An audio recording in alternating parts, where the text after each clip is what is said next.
Generally लोगों के शरीर में कहीं न कहीं जन्म मार्क होता है या बर्थ मार्क होता है या जन्म का चिन्ह होता है।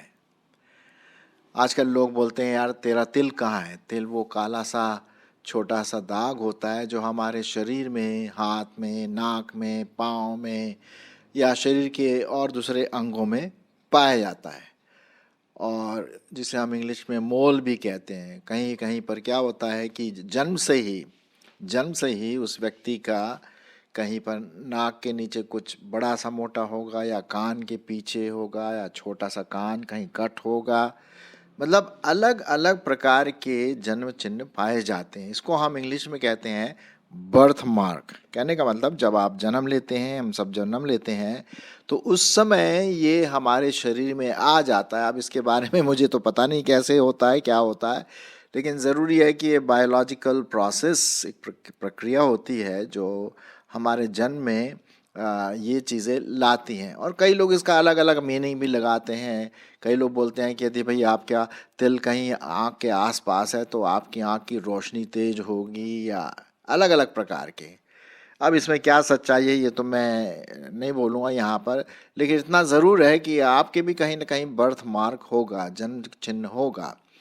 और क्या होता है कि यदि आप किसी सरकारी गवर्नमेंट डॉक्यूमेंट में आप अपना नाम लिखवाना मांगते हैं, तो उसमें ज़रूर एक सेक्शन होता है, उसमें लिखा रहता बर्थ मार्क या आपके जन्म का चिन्ह भी लिखिए। ठीक है, तो मेरा भी एक जन्म का चिन्ह है। मैं वो हमेशा लिखता हूँ कि भाई मेरे नाक में थोड़ा सा एक स्कार सा बना हुआ है, थोड़ा सा कटा सा है, तो जो सिला गया है, तो वो एक बर्थ मार्क है। उससे पहचाना जाता है, एक प्रकार की पहचान है ये कि भाई ये वही व्यक्ति है जिसका बर्थ मार्क, नाम और सब कुछ पता एक साथ मिल रहा है।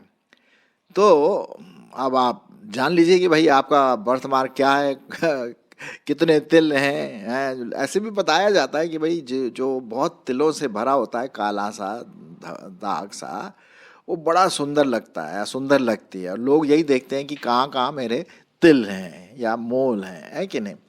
खैर, ये तो अपनी सुंदरता की बात हुई, जो कि हमारे जन्म की एक निशानी है। लेकिन इसी के साथ साथ एक और निशानी है, हमारे आत्मिक जन्म की निशानी। और उसके बारे में मैं आपको कुछ बातें बताना मांगता हूँ कि जब हमारा आत्मिक जन्म होता है, तो जैसे शारीरिक जन्म में तिल या कहीं पर निशान बने रहते हैं, तो उसी प्रकार से हमारे आत्मिक जन्म में भी कुछ ऐसे निशान हैं जिससे पता पड़ता है कि मैं परमेश्वर के पुत्र हूँ, मैं परमेश्वर की पुत्री हूँ। और इस प्रकार से ये इसका एक प्रूफ है। ठीक है, तो उसी के बारे में आज मैं आपके सामने रखने की कोशिश करूँगा। पहली बात हम देखते हैं कि यदि मुझे जन्म लेना है आत्मिक रीति से, तो मुझे परमेश्वर पर पूर्ण विश्वास रखना है। पूर्ण विश्वास, अपने पापों से पश्चाताप करना है, अपने आप को प्रभु के हाथ में सौंप देना है, प्रभु यीशु मसीह के बलिदान पर विश्वास करना है, और ये भी विश्वास करना है कि वो मुर्दों में से जी उठा और एक दिन हमें लेने आने वाला है। तो मेरी आशा है कि जो आप सुन रहे हैं, आप में से कई लोग ये विश्वास करते हैं, और यदि नहीं करते हैं तो आज ही मौका है। मैं आपके लिए इसी से संबंधित एक वचन पढ़ना मांगता हूँ जो पाया जाता है यूहन्ना उसका पहला अध्याय और उसका 11 और 12 पद। आप सुनिए, और 13 पद भी मैं आपके सामने पढ़ूंगा। 11, 12, 13 यूहन्ना उसका पहला अध्याय 11, 12, 13 पद। वह अपने घर में आया और उसके अपनों ने उसे ग्रहण नहीं किया। यहाँ पर प्रभु यीशु मसीह के बारे में बता रहे हैं कि वो अपने घर के संबंधी के घर में आया, परिवार में आया, लेकिन उसके परिवारों ने उसको अपनाया नहीं, रिजेक्ट कर दिया। परंतु जितनों ने उसे ग्रहण किया, उसने उन्हें परमेश्वर के संतान होने का अधिकार दिया, अर्थात उन्हें जो उसके नाम पर विश्वास रखते हैं। वे ना तो लोहू से, न शरीर की इच्छा से, न मनुष्य की इच्छा से परंतु परमेश्वर से उत्पन्न हुए। तो आपको और मुझको क्या है, नए जन्म की बात तो जरूर हमें ध्यान में रखना है भाई। नया जन्म हमारा नया जन्म हुआ है कि नहीं? प्रभु यीशु मसीह हमेशा कहते हैं, निकोदेमस से जब बात हुई तो उन्होंने क्या कहा, क्या तेरा नया जन्म हुआ है? पवित्र आत्मा से तू जन्मा है। और हमें भी वही बात ध्यान में रखना है कि पहली बात, यदि मुझे आत्मिक जन्म में वो मार्क चाहिए, वो चिन्ह चाहिए, आत्मिक चिन्ह, आत्मिक जन्म का, तो मुझे पहले तो जन्म लेना है परमेश्वर के परिवार में भाई। बिल्कुल, ये तो लॉजिक बात है। शारीरिक रूप से आपको बर्थ मार्क तभी मिलेगा जब आपका जन्म हुआ है। उसी प्रकार से आत्मिक चिन्ह, आत्मिक बर्थ मार्क उसी समय मिलेगा जब हमारा आत्मिक जन्म हुआ है, आपका आत्मिक जन्म हुआ है। तो ये बहुत ज़रूरी है कि आप प्रभु यीशु मसीह के बेटे और बेटियां बने, नया जन्म आपका हो। चलिए, ये तो हो गए नए जन्म की बात। अब नया जन्म जब हो जाता है हमारा, तो हमारे जीवन में, हमारे आत्मिक जीवन में 3-4 बातें हैं जो एक चिन्ह के रूप में ये पता पड़ता है कि हाँ भाई, ये व्यक्ति जो है परमेश्वर से जन्मा है, क्योंकि इसके काम ऐसे हैं। क्योंकि जो परमेश्वर पिता से जन्मा है उसके काम ऐसे ही होंगे। तो देखते हैं पहला क्या है। पहला यूहन्ना उसका 2 अध्याय और 29 पद। पहला यूहन्ना उसका 2 अध्याय और 29 पद। देखिए क्या लिखा है परमेश्वर के वचन में। यहाँ लिखा हुआ है, यदि तुम जानते हो कि वह धर्मी है, तो ये भी जानते हो कि जो कोई धार्मिकता का काम करता है वह परमेश्वर से जन्मा है, वह उससे जन्मा है। ठीक है, तो पहली बात हम देखते हैं, हमारे बर्थ मार्क, आत्मिक बर्थ मार्क, आत्मिक जन्म की निशानी, चिन्ह क्या है कि हम धार्मिकता के काम करें। धार्मिकता का काम मतलब जो बाइबल में लिखा है उसको हम पूरा करें। यदि हम बाइबल में लिखी हुई बातों को नहीं करते हैं तो हम ऐसा लगता है कि हम प्रभु के पुत्र नहीं हैं, क्योंकि यहाँ पर वही लिखा हुआ है कि जो कोई धार्मिकता का काम करता है वह उससे जन्मा है। उससे जन्मा मतलब प्रभु से जन्मा है।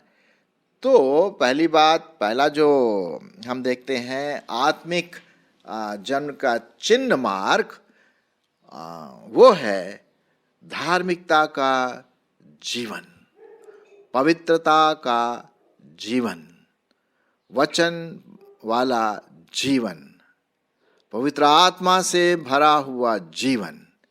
ये ही हैं जो धार्मिकता के काम हमारे जीवनों से निकलते हैं, क्योंकि यही हमारा आत्मिक जन्म का एक चिन्ह है। तो पहली बात तो हम ये देखते हैं कि जो व्यक्ति धार्मिकता के काम करता है वो परमेश्वर से जन्मा है। आगे बढ़ते हैं। पहला यूहन्ना उसका 3 अध्याय और 9 पद। पहला यूहन्ना उसका 3 अध्याय और 9 पद। और इसके लिए मैं 8 और 9 दोनों पढ़ूंगा आपके लिए, 8 और 9। जो कोई पाप करता है वह शैतान की ओर से है, क्योंकि शैतान आरंभ ही से पाप करता आया है। परमेश्वर का पुत्र इसलिए प्रकट हुआ कि शैतान के कामों को नष्ट करे। जो कोई परमेश्वर से जन्मा है, अब यहाँ ध्यान दीजिए, एक और आत्मिक मार्क, आत्मिक बर्थ मार्क, आत्मिक जन्म चिन्ह क्या है? जो कोई परमेश्वर से जन्मा है वो पाप नहीं करता, क्योंकि उसका बीज उसमें बना रहता है, और वह पाप कर ही नहीं सकता, क्योंकि वो परमेश्वर से जन्मा हुआ है। कितनी अच्छी बात यहाँ पर लिखी हुई है। तो दूसरी बात हम देखते हैं, दूसरा आत्मिक जन्म का जो चिन्ह, birth mark, spiritual birth mark, आत्मिक चिन्ह, वो है हम पाप नहीं करते, हमें पाप करने की प्रवृत्ति नहीं है। क्यों? क्योंकि हमारे जीवन में, मसीही जीवन में किसका जन्म हुआ है? परमेश्वर के वचन का, प्रभु यीशु मसीह का। अब वो हमारे जीवन में रहता है, वास करता है। क्या तुम नहीं जानते कि तुम पवित्र आत्मा के मंदिर हो और परमेश्वर का आत्मा तुम में वास करता है? परमेश्वर का बीज, परमेश्वर के वचन का बीज हमारे जीवन में बोया गया है। तो पाप करने का सवाल नहीं होता। अब आप बोलेंगे भाई पाप अगर नहीं करता तो क्या जो मसीह है वो पाप करता तो क्या वो फिर वो परमेश्वर का पुत्र नहीं है? नहीं, देखिए कभी कभी हमसे स्लिप हो जाता है, हो जाता है। मेरे जीवन से मैं कई बार पाप में गिरा और मैं कई सालों से प्रभु को जानता हूँ, उसका अनुसरण करने की कोशिश करता हूँ, उसको उद्धार करता माना हूँ। मैं पाप करता हूँ क्योंकि मैं जानबूझ के पाप नहीं करता। जो व्यक्ति प्रभु को प्यार करता है, प्रभु से जन्मा है, वो जानबूझ के पाप नहीं करता। हाँ, जरूर है कि वो उसके आत्मिक जीवन में कभी कभी वो गिर जाता है। आप देखिए, आप गाड़ी चला रहे हैं, अब आप कभी तो ये नहीं बोलेंगे कि भाई मैं एक्सीडेंट करूंगा, मैं एक्सीडेंट करूंगी रास्ते में। नहीं नहीं नहीं, आप पूरी कोशिश करते हैं कि आप ठीक से गाड़ी चलाएं, लेकिन कभी कभी मेरी गलती से या दूसरों की गलती से एक्सीडेंट हो सकता है, हो जाता है। तो हम नहीं चाहते कि एक्सीडेंट हो, लेकिन हो जाता है। उसी प्रकार से पाप का जो निवास है हमारे जीवन में नहीं है, लेकिन कभी कभी हमारे दिमाग में पाप आ जाता है और फिर हम एक्सीडेंट कर देते हैं, आत्मिक रीति से हम गिर जाते हैं। लेकिन जो प्रभु का जन्मा हुआ व्यक्ति है वो पाप करने की इच्छा रख ही नहीं सकता, पाप कर ही नहीं सकता। ये है कहने का मतलब, ठीक है। तो इससे हम जान लेंगे कि ये व्यक्ति प्रभु का जन्मा है, परमेश्वर का जन्मा है। दूसरा आत्मिक जन्म चिन्ह उसके जीवन में ये है। पहला हमने देखा कि वो धार्मिकता के काम करता है, दूसरा हमने देखा कि वो पाप कर ही नहीं सकता। तीसरी बात, पहला यूहन्ना उसका 4 अध्याय, ठीक है, और उसका 7 और 8 पद जरा देख लेते हैं। यहां पर क्या लिखा हुआ है, 7 और 8 पद सुनिए। तीसरा आत्मिक चिन्ह, आत्मिक जन्म का चिन्ह, बर्थ मार्क। हे प्रियो, हम आपस में प्रेम रखें, क्योंकि प्रेम परमेश्वर से है। जो कोई प्रेम करता है वो परमेश्वर से जन्मा है और परमेश्वर को जानता है, और जो प्रेम नहीं रखता वो परमेश्वर को नहीं जानता, क्योंकि परमेश्वर प्रेम है। तो यहां पर हम क्या देखते हैं, यदि आपका आज नया जन्म हो गया है, यदि आप प्रभु के आत्मा से जन्मे हैं, यदि आप प्रभु के बेटे और बेटियां हैं, तो पहला जो एक और चिन्ह जो आता है वो है हम एक दूसरे से कि भी क्या रखेंगे, प्रेम रखेंगे। जी हाँ, यही तो है। हे प्रियो, हम आपस में प्रेम रखें, क्योंकि प्रेम परमेश्वर से है। जो कोई प्रेम करता है वो परमेश्वर से जन्मा है। बिल्कुल सही बात है। तो तीसरा आत्मिक चिन्ह, आत्मिक जन्म चिन्ह आपके जीवन में, मेरे जीवन में है, वो है हम एक दूसरे से प्रेम रखें, बैर न रखें, घृणा न करें, एक दूसरे पर दोष न लगाएं, लेकिन प्रेम, लव, ये यहां पर हम देखते हैं। आपस में प्रेम रखना ही एक परमेश्वर से जन्मे हुए व्यक्ति की क्या है, निशानी है। ये उसका बर्थ मार्क है। इससे पहचान लेंगे कि भाई ये व्यक्ति परमेश्वर से जन्मा है। चलिए आगे बढ़ते हैं। पहला यूहन्ना उसका 5 अध्याय और 4 पद। पहला यूहन्ना उसका 5 अध्याय 4 पद। यहां पर क्या लिखा हुआ है कि यदि मेरा जन्म परमेश्वर से हुआ है, मेरा नया जन्म हुआ है, मैं प्रभु को वो प्यार करता हूं, तो एक और आत्मिक चिन्ह, जन्म का चिन्ह मेरे जीवन में है, आपके जीवन में होता है। वो है कि मैं इस संसार की अभिलाषाओं के ऊपर जय प्राप्त करता हूं। पहला यूहन्ना 5वां अध्याय और 4 पद। क्योंकि जो कुछ परमेश्वर से उत्पन्न हुआ है वह संसार पर जय प्राप्त करता है, और वह विजय जिससे संसार पर जय प्राप्त होती है हमारा विश्वास है। तो जो व्यक्ति प्रभु से जन्मा है, परमेश्वर का बेटा है, परमेश्वर की बेटी है, वो संसार की अभिलाषाओं के ऊपर क्या प्राप्त करते हैं, जय, जयवंत। उस अभिलाषाओं में डूबते नहीं है। अब इसी से संबंधित मैं एक और अच्छा पद पढ़ लेता हूँ, पहला यूहन्ना उसका 2 अध्याय और उसका 15 और 16 पद। ये संसार में जय प्राप्त करने का मतलब क्या है? तुम न तो संसार से और न संसार की वस्तुओं से प्रेम रखो। पहला यूहन्ना उसका 2 अध्याय 15 और 16।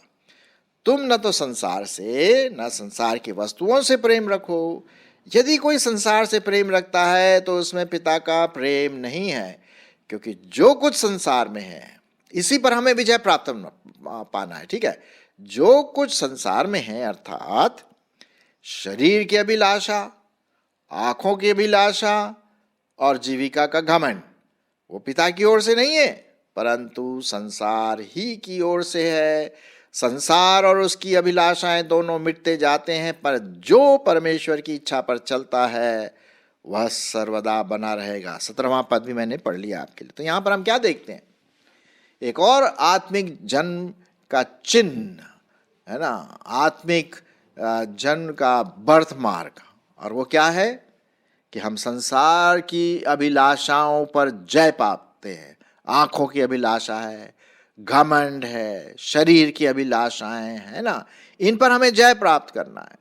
वो व्यक्ति जो प्रभु को प्यार करता है, प्रभु से जन्मा है, वो इस पर जय प्राप्त करेगा। जी हाँ, ये मैं नहीं कह रहा हूं, ये परमेश्वर का वचन कहता है। तो क्या आप इन पर जय प्राप्त करते हैं? संसार की चीजों से, आंखों की अभिलाषा, पोर्नोग्राफी, अश्लील चित्र देखना, क्या आप जय प्राप्त करते हैं? शरीर की अभिलाषा, स्मोकिंग, ड्रिंकिंग, उल्टी सीधी चीजें खाना और शरीर अनैतिक यौन व्यवहार, सेक्स एंड ऑल दैट, ये क्या है? ये शरीर की अभिलाषा है, घमंड। इस पर हमें जय प्राप्त करना है। यदि हम परमेश्वर की संतान है, परमेश्वर से जन्म लिया है, तो ये एक बर्थ मार्क है, ये आत्मिक चिन्ह है, आत्मिक जन्म के चिन्ह है यह। ठीक है, तो यहां पर हम देखते हैं। फिर उसके बाद एक और पद हम देखते हैं यहां पर, क्या एक और आत्मिक जन्म की चिन्ह देखते हैं, वो है मेल मिलाप करने वाले। जो प्रभु को प्यार करते हैं, प्रभु से जन्मे हैं, जिनका आत्मिक जन्म हुआ, उनका एक और आत्मिक जन्म का चिन्ह क्या है? वो मेल मिलाप करवाते हैं। मत्ती उसका 5 अध्याय, मत्ती उसका 5 अध्याय और उसका 6 पद, क्या लिखा हुआ है? मत्ती उसका 5 अध्याय और उसका 6 पद यहां पर लिखा हुआ है, मैं आपके लिए पढ़ देता हूं। धन्य है, मत्ती उसका 5 अध्याय और 9 पद, धन्य है वे जो मेल करवाने वाले हैं, क्योंकि वे परमेश्वर के पुत्र कहलाएंगे। आत्मिक जन्म है परमेश्वर का पुत्र। तो परमेश्वर के पुत्र की निशानी क्या है? वो मेल मिलाप करवाते हैं। दो लोगों के बीच में अगर झगड़ा हो जाता है, विश्वासियों के बीच में, स्पेशली पति पत्नी या भाई बहन या कॉन्ग्रीगेशन या हमारे चर्च के लोगों के बीच में या पास्टर या लीडर के बीच में, तो जो व्यक्ति उन दोनों के बीच में सुलह करवाता है वो क्या है? परमेश्वर का पुत्र कहलाएगा। मतलब आत्मिक रीति से वो जन्मा है, आत्मिक रीति से परमेश्वर का पुत्र है। तो मेरे प्रियो, यहां पर हम देखते हैं जो मेल करवाते हैं। हम लोग एक दूसरे का मेल करवाना है, ये नहीं कि एक दूसरे के बीच में लड़ाई झगड़ा उत्पन्न करना, क्या बोलते हैं, गॉसिपिंग करना, कानाफूसी करना, नुक्ताचीनी करना, झगड़ा, दो पार्टियों के बीच में झगड़ा करवाना, ये शैतान का काम है, ये परमेश्वर का कार्य नहीं। परमेश्वर का कार्य मेल मिलाप, और उसके बच्चों का भी यही काम है कि वो दो लोगों के बीच में मेल मिलाप कराएं, तभी वो परमेश्वर के पुत्र कहलाएंगे। तो आज हमने देखा कौन कौन ऐसे चिन्ह हैं, आत्मिक जन्म के चिन्ह या बर्थ मार्क, आत्मिक बर्थ मार्क, जिससे हम ये जाने कि हाँ, हम परमेश्वर से जन्मे हैं। पहले हमने देखा, पहले तो हम देखते हैं कि हमें नए जन्म लेने की आवश्यकता है, ठीक है। दूसरा हमने देखा जो धार्मिकता का काम करते हैं, जो पाप नहीं करता, जो आपस में प्रेम रखता है, जो संसार पर जय पाता है और जो मेल करवाते हैं, ये 5 जो चिन्ह हैं वह आपके और मेरे जीवन में पूर्ण रीति से होना आवश्यक है। तभी लोग जानेंगे कि हाँ भाई, ये जीवते परमेश्वर की पुत्री है, ये जीवते परमेश्वर का पुत्र है, क्योंकि इनमें ये चीजें पाई जाती है जो मैंने अभी आपके सामने परमेश्वर के वचन के आधार पर रखा। परमेश्वर इसमें और मेरी और आपकी अगुवाई करे।